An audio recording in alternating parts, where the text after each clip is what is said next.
Assalamualaikum warahmatullahi wabarakatuh. Perkenalkan, nama saya Muhammad Zibran Diatama dari kelas SI 102 akan membawakan sebuah presentasi yang bertemakan ICT Literacy.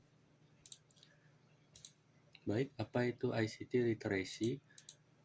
ICT Literacy berkaitan dengan konsep-konsep dasar literasi dan keterampilan dalam pemanfaatan informasi pada abad 21 dengan menggunakan berbagai sumber daya yang tersedia baik dalam bentuk fisik maupun digital, berkaitan dengan penggunaan perangkat lunak, komputer, dan teknologi informasi yang dalam mendukung capaian profesional di dunia kerja.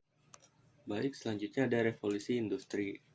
Seiring berjalannya waktu, revolusi industri mulai berkembang dimulai dari revolusi industri 1.0 pada tahun 1750 di mana mekanisme keseluruhannya masih menggunakan mesin bertenaga uap.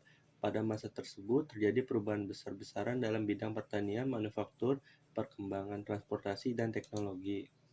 Lalu revolusi industri 2.0 yang dimulai pada tahun 1913 dengan menciptakan assembly line atau lini produksi yang menggunakan ban jalan (conveyor belt).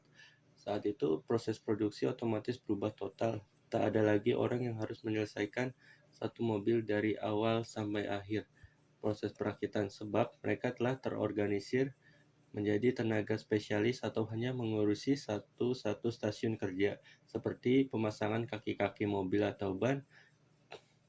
Selanjutnya, revolusi industri terus berevolusi hingga menjadi revolusi industri 3.0. Revolusi ketiga ini ditandai dengan digantikannya tenaga manusia. Bisa dikatakan revolusi industri 3.0 merupakan saat di mana penemuan mesin penggerak memiliki kemampuan untuk berpikir secara otomatis seperti robot atau komputer. Lalu pada abad 21 muncullah revolusi industri 4.0 yang merupakan fenomena yang mengkolaborasikan teknologi siber dan teknologi otomatisasi. Revolusi industri 4.0 dikenal juga dengan istilah Cyber Physical STEM. Konsep penerapannya berpusat pada otomatisasi di madu teknologi informasi dalam proses pengaplikasiannya.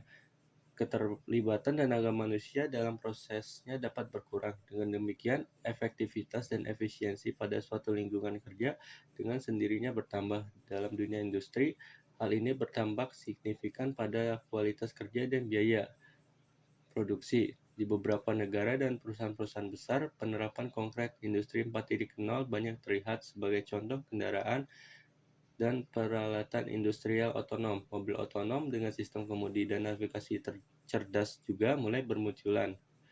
Robot dan 3D printer.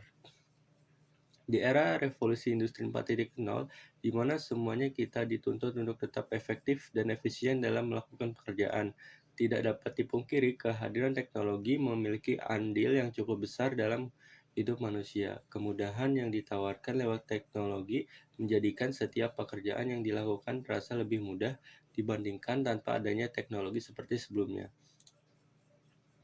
Meskipun banyak kemudahan yang ditawarkan oleh teknologi seperti automasi, kecerdasan buatan, tetapi perkembangan teknologi di atas juga memiliki dampak negatif untuk manusia. Hal ini dikarenakan beberapa bidang pekerjaan bisa digantikan dengan hadirnya teknologi, sebagai contoh pengantar surat. Karena pada saat ini surat menyurat tidak harus secara fisik karena bisa melalui email seseorang.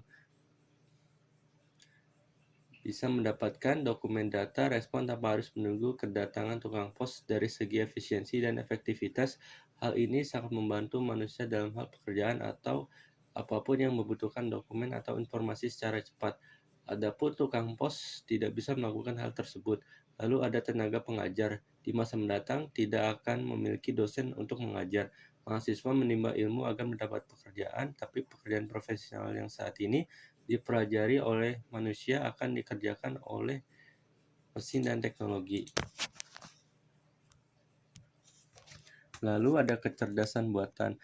Kecerdasan buatan juga manusia yang buat.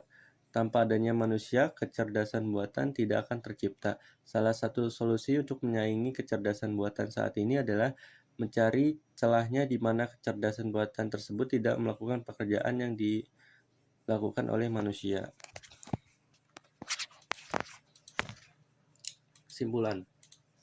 Kesimpulannya, di tengah kemudahan teknologi dan kepraktisan hidup manusia, ada dampak negatif yang manusia timbulkan, di mana ini pula yang menjadi tanggung jawab kita bersama. Sekian presentasi yang bisa saya sampaikan, kurang lebihnya mohon maaf. Wassalamualaikum warahmatullahi wabarakatuh.